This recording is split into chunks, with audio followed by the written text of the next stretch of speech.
Hello అండి అందరికీ welcome to my YouTube channel. ఈరోజు మనం ఎంతో ఈజీగా చేసేసుకునే ఒక రెసిపీని చూపించబోతున్నానండి. అదేంటంటే బెండకాయ పులుసు. అయితే ముందుగా కావాల్సిన ఇంగ్రీడియంట్స్ ఏంటంటే బెండకాయలు కట్ చేసి పెట్టేసుకున్నాను మంచిగా. అలానే ఉల్లిపాయలు, టమాటాలు చిన్న చిన్నగా కట్ చేసుకోవాలి. అలానే పచ్చిమిర్చి ఒక 3-4 తీసుకుంటే సరిపోతుంది. ఎక్కువ కావాలంటే ఎక్కువగా కూడా తీసుకోవచ్చు. అయితే ఇప్పుడు మనం గ్యాస్ ఆన్ చేసుకొని ఒక మూకుడు పెట్టుకుందాము. దాంట్లో ఆయిల్ అనేది వేసేసుకుందాం. ఆయిల్ కాస్త హీట్ అయిన తర్వాత మనం కట్ చేసి పెట్టుకున్న ఆనియన్స్ ఏవైతే ఉన్నాయో అవి వేసేసుకుందాము. బెండకాయ క్వాంటిటీ బట్టి ఉల్లిపాయ టమాటా కానీ క్వాంటిటీ అనేది మనం చూసుకోవాలి. ఓకే, సో మనం ఉల్లిపాయ అయితే వేసేసుకున్నాము. నేను చిన్న సైజు ఉల్లిపాయలు ఒక 3 తీసుకున్నాను. సో మనం ఉల్లిపాయలు కాస్త మగ్గిన తర్వాత పచ్చిమిర్చి అనేది వేసేసుకుంటున్నాము. అలానే టమాటా కూడా యాడ్ చేసుకోవాలి. ఇప్పుడు అంతా కూడా ఒకసారి చక్కగా కలుపుకుందాము.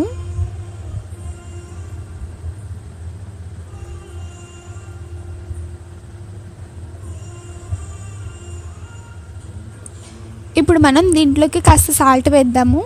ఇప్పుడు కాస్త సాల్ట్ అనేది వేస్తే ఉల్లిపాయలంతా కూడా తొందరగా మగ్గుతుంది. సో ఇప్పుడు కాస్త వేసుకుంటున్నాను.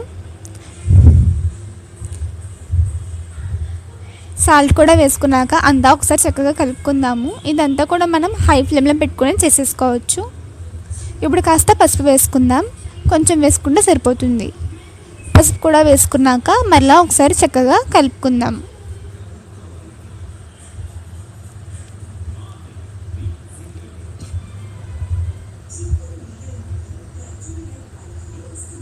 సో చూస్తున్నారు కదండి, నేను ఆ విధంగా దగ్గరుండి కలుపుకుంటూ ఉన్నాను.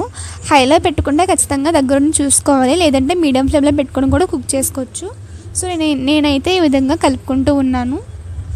ఉల్లిపాయలు ఆ విధంగా మగ్గిన తర్వాత మనం బెండకాయలు అనేవి వేసేసుకోవచ్చు. సో నేను బెండకాయలు వేసేసుకున్నాను.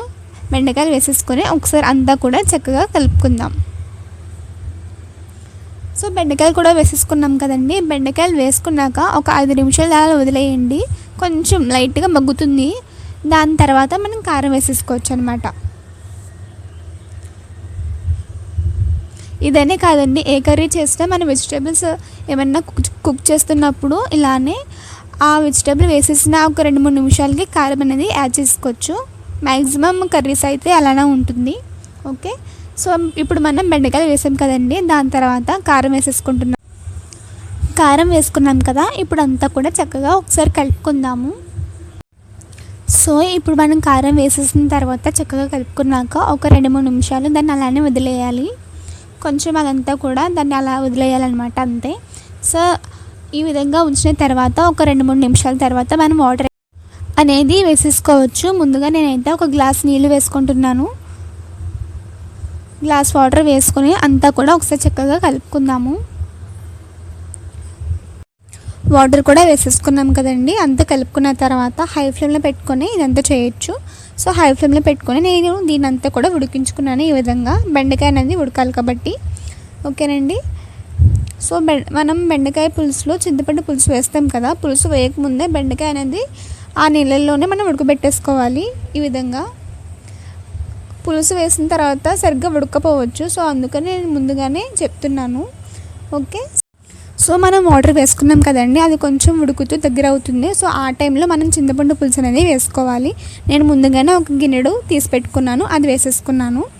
అలానే ఇప్పుడు అయితే ఒక గ్లాస్ వాటర్ అయితే వేసేసుకున్నాను.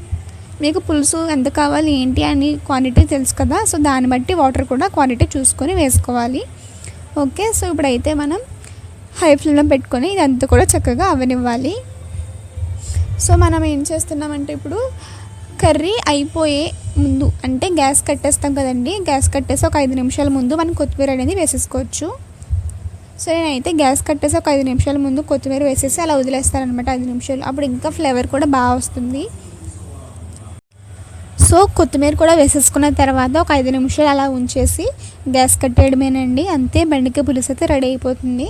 చాలా బాగుంటుంది. సో ఇదేనండి మన రెసిపీ. వీడియో కనుక నచ్చితే ప్లీజ్ లైక్ చేయండి, షేర్ చేయండి, సబ్స్క్రైబ్ చేయడం మర్చిపోవద్దు. Thank you.